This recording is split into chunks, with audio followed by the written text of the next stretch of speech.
Jama'a assalamu alaikum wa rahmatullahi ta'ala wa barakatuhu. Barkanmu da sake saduwa da ku a cikin ci gaban wannan shiri na Azima. Idan ba ku manta ba, a baya mun tsaya ne a inda Safwan ya ɗauki Ismaha suka tafi ɗakinsa, inda da ba ta da niyyar zuwa, amma wata zuciyar ta ce mata menene ki bi shi mana. A nan muka tsaya, yanzu kuma a nan za mu ci gaba.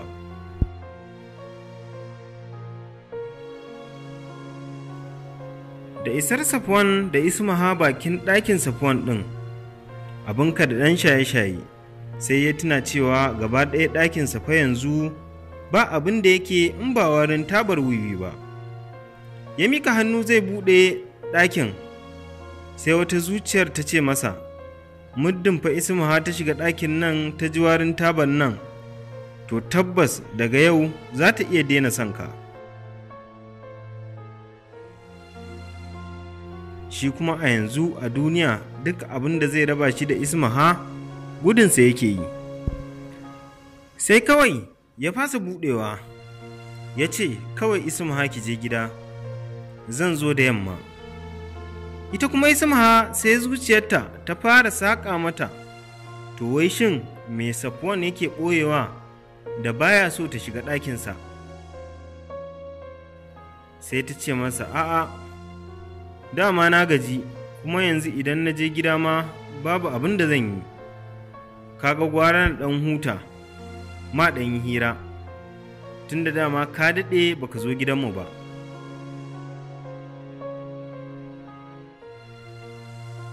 Sai Safwan ya rasa ya zai yi da Ismaha, kawai sai ya buɗe ɗakin nan suka shiga. Aiko shigar su ke da wuya, sai Ismaha ta ji wani irin wari ya daki hancinta. Abin da ya bata mamaki shine ta kasa tantancewa wari ne ko ƙamshi ne, saboda wari ne gaba ɗaya aka haɗa shi da turare, sai ya ba da wani irin ƙamshi. Kai baka ce wari ba, kuma kai baka ce ƙamshi ba.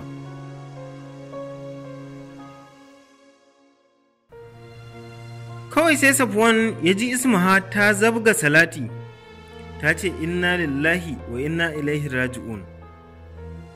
Safwan ya juyo da sauri ya kalle ta, kawai sai ya ga ta fashe da kuka, ta samu waje gefe guda ta zauna. Nan fa hankalin Safwan ya yi matuƙar tashi, ya shiga rarrashinta, yana tambayarta menene ke faruwa.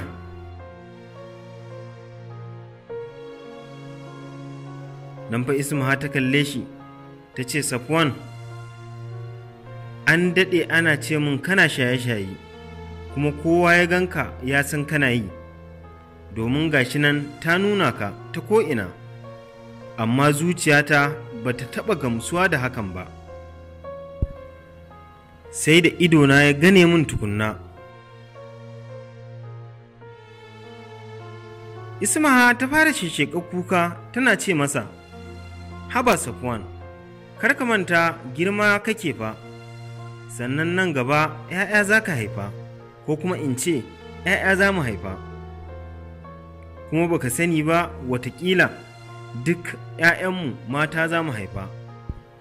Shin za ka ji daɗi lokacin da ka ga ɗan shaye-shaye yana zuwa wajen ‘yarka zance?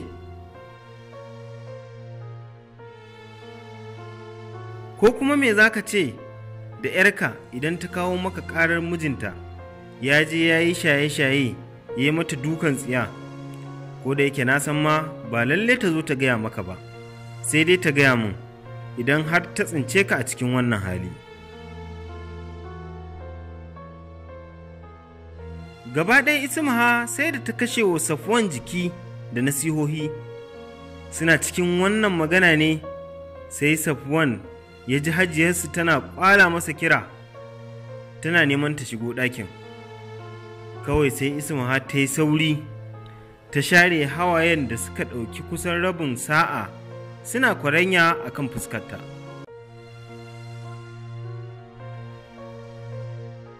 Da yake ɗakin ƙofa biyu ne, akwai ta cikin gida, akwai kuma ta baya, domin daman ta bayan Ismaha ta shigo. sai Safwan ya buɗe mata ta fita ta ƙofar baya. Hajiya Fure ta shigo ta ce, na zata kana nan kana mugun baccin nan naka. Safwan ya ce, a'a Hajiya, tun ɗazu na tashi ai. Hajiya ta ce, na ga alama, tun daga ɗakin nan naka ya ɗauki ƙamshi irin naku.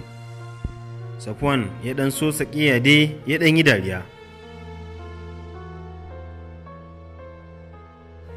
Hajiya ta ce, Safwan, har yanzu ka ƙi jin faɗana, kullum faɗan da nake maka a kan shaye-shayen nan, amma ka ƙi dainawa.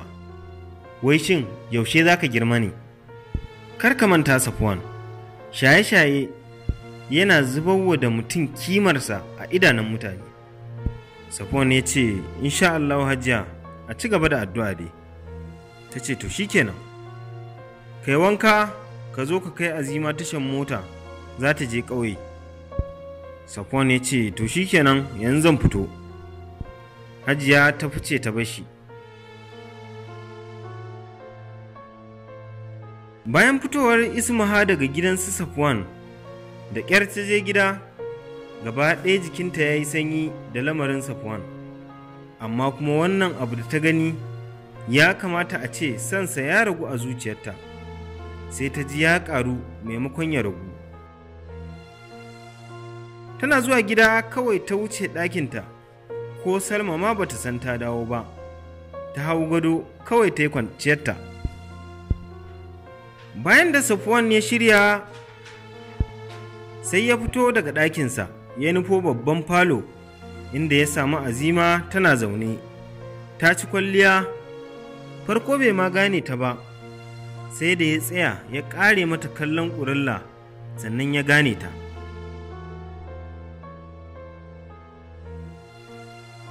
Ita kuma da waya a hannunta tana ta danne-danne, ba ta san ma ya shigo falon ba. Ya buɗe baki zai magana kenan sai ga Zara'u matar Jafar ta shigo falon, ta fito daga ɓangarensu. Ta ce, Safiyanu, ya na ganka a tsaye? Ya harare ta, ya ce, ni fa ba suna na Safiyanu ba, Safwan za ki ce. Ta ce, ai kuwa sai dai ka daina amsawa, ni kam Safiyanu zan ce.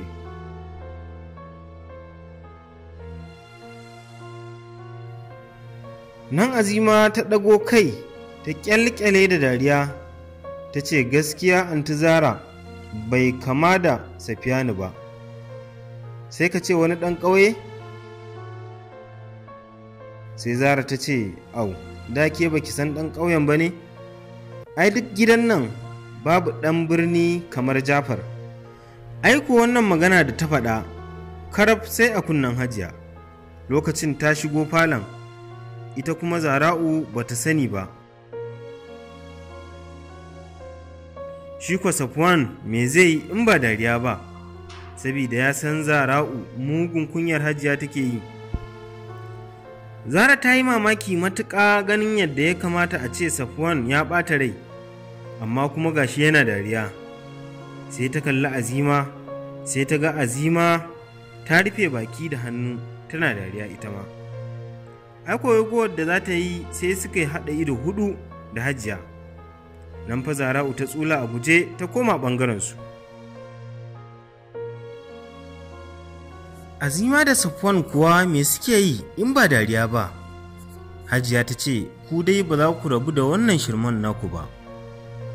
Hajiya ta zauna a gefe ɗaya ta ce da Azima, har kin gama shiryawa? Azima ta ce, Hajiya. To don Allah Azima, ki kula, kar ki kula kowa a hanya, ki sauri ki je ki abin da ya kai ki dawo.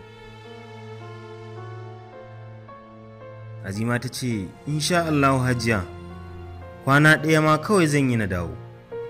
Hajiya ta ce, to shikenan, Allah ya dawo da ke lafiya. Azima ta ce, amin.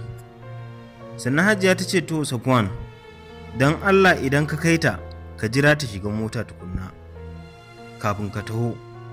Safwan ya ce, haba Hajiya, sai ka ce wata yarinya?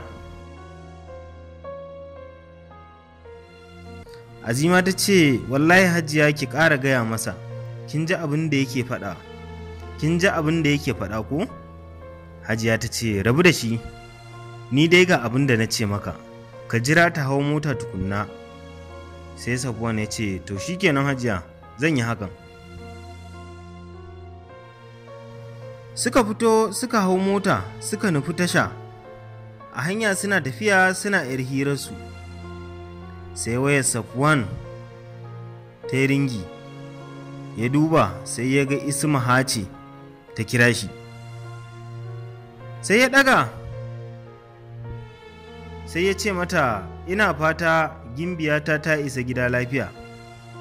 Sai Ismaha ta ce, da ka so jin hakan, ai da kai za ka fara kira ka ji.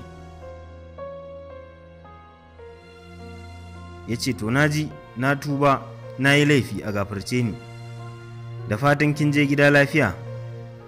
Ismaha ta ce, gaskiya ban je ba. Sai Safwan ya ce, subhanallahi, me kuma ya faru? Ta ce, saboda ban ji daɗin halin da na tsince ka a ciki ba Safwan. Ya ɗan yi murmushi, sannan ya ɗan yi shiru, ya ce, Ismaha kenan. Sai ta ce, yanzu ana ina? Sai ya ce, gani ni da Azima zan kai ta tasha, za ta hau mota, za ta je ƙauye. Ismaha ta ce, to don Allah idan ka kai ta, ka biyo mana, ka san ɗazu ba mu gama maganar da muke yi ba. Safwan ya ce, kai gaskiya ni fa wannan yayan naki ne ba na so mu haɗu da shi, sai ta wani hararin mutane uwa bai san su ba. Ismaha ta ce, karka damu, nan da minti 30 ma zai fita, yau aikin dare zai yi. Ya ce, to shikenan zan zo. Ta ce, to Allah ya kawo ka lafiya. Ya ce, amin. Yana ajiye waya sai Azima ta ce, yaya Safwan, ko dai an samo min anti ne? Ya ce, amma ba za ki ji kowace ce ba, uwar tsegumi, ki je ki tsegunta wa mutane. Azima ta ce, la wallahi yaya ba wanda zan gayawa, ni da zan tafi ƙauye, wa zai ganni? Ni ma kuma wa zan gani da har zan gayawa? Ya ce, to an ƙi wayan, ki bari idan ta yi tsami kyaji. Ta ce, to shikenan. Sai kawai Safwan ya ga Azima ta shiga tunani, tunda suka yi wannan maganar, nan ta zabga tagumi. Safwan ya ce, Azima, lafiya na ga kin yi tagumi, me kuma ya faru? Azima ta ce, dama yaya akwai maganar da nake so mu yi da kai, amma gaskiya ina jin kunyarka. Safwan ya ce, kunya kuma sai ka ce wata 'yar ƙauye? Ba su yi aune ba, kawai sai gashi sun zo tashar mota, nan aka ce musu saura mutum ɗaya. Sai Azima ta ce, to shikenan yaya ka bari sai na dawo, sai mu ci gaba daga inda muka tsaya. Ya ce, to shikenan babu damuwa, sai kin dawo ɗin. Suka yi sallama ta tafi.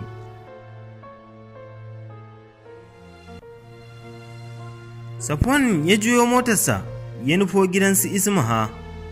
A kan hanyarsa sai tunanin maganar Azima yake, yana cewa wannan yarinyar me take so ta gaya min kuma? Karfa ta ce tana so na ta jawo min aiki. Ai kuwa tabbas idan ta ce tana so na, to dole na yi amfani da wannan damar na sheƙe ayata yadda nake so. Sai dai matsalar kuma ta yi ƙanƙanta da yawa. Wata zuciyar ta ce masa, ai dama yadda ake so kenan. Wata zuciyar kuma ta ce masa, kai Safwan, tun da ka zo garin nan ba a san ka da harkan mata ba, sai dai shaye-shaye, to ya kamata ka haƙura da harkan matan nan. Ba turai ba ne nan, a Najeriya kake, kana shaye-shaye ma an sa maka ido ballantana kuma neman mata? Sai wata zuciya ta ce da shi, to ai tun da Azima a cikin gidanmu take kuma tana shiga ɗakina, ai ba wanda zai kawo wani abu. Kafin dai Safwan ya isa gidan su Ismaha sai da zuciyarsa ta yanke masa kawai idan Azima ta ce tana son sa, to kada ya sake ya tsallake wannan dama. Nan fa ya ƙaraso gidan su Ismaha sai ya tsaya a ƙofar gida, ya kira wayarta, sai ta ɗaga. Ya ce gana a ƙofar gida. Ta ce to ka shigo mana. Ya ce boss ɗin bayanan ne? Ta ce nan fa ya kutsa kai cikin gidan.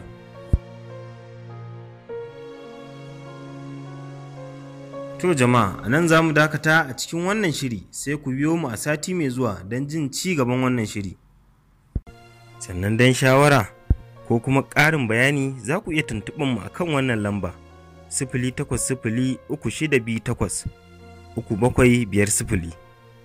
Sannan muna miƙa cikakkiyar godiya a gare ku, kamar Abdulhamid Ishaku da kuma Umar na mata, sai Umar Usman da kuma Mansur Idris Abubakar, sai Manira Abubakar da kuma Yusuf Musa, sai kuma Binta Ahmad, Adama Abdulkarim Kyawa da kuma Maryama Abdul Sarjaba, sai Hajiya Umma Atiku da kuma Hafsat Ali, sai Badamasi Sahabi da Marindo Usman, sai Al'amin Salisu Musa da Fadima Sara, sai Abdulrahman Shu'aibu, sai Abubakar Ibrahim Biyu, sai Rukayya Muhammad, sai Zainab Abdu da Sunday Phillips, sai Rahama Muhammad da Rabi'a Ibrahim, sai Habiba Ibrahim da Mansur Idris Abubakar, sai Bilkisu Muhammadu da Salisu Barde, sai Adam Abdullatif da Aisha Abubakar, sai Antifati da Adnan Sukari da Manira Abubakar da Fadima Umar, sai Umar Usman da Binta Ahmad, sai Yusuf Musa da Tasi'u Sani Muhammad,